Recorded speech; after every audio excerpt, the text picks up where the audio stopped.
Kung nabalitaan nyo, humingi ang mga bangko ng 2-year adjustment period bilang tugon sa panukala ng BSP na tanggalin ang mga transfer fees for InstaPay at PesoNet transfers between bank accounts. Sa ngayon, tayong mga consumers kasi ang sumasargo sa transfer fee na madalas ay nagre-range from 8 to 600 pesos.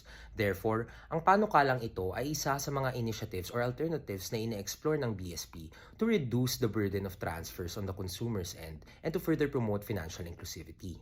Sa pagpapatupad ng panukalang ito, bangko na ang sasargo sa mga transfer fee na binabayaran natin, which are of course subject to certain terms and conditions naman for qualification.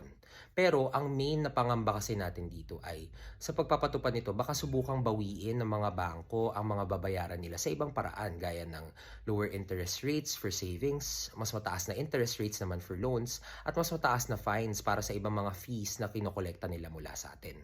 Most likely, sa 2 years of adjustment, ito ang pag-aaralan nila. Plus, a number of other measures to prepare kung paano nga ba nila i-address ang added costs sa kanilang mga transactions. Pero kayo, ano sa tingin nyo? Masyado bang mahaba ang 2 years? Masyadong maikse? Let me know your thoughts. And as always, please do your own research for your own peace of mind. Yun lamang. Salamat!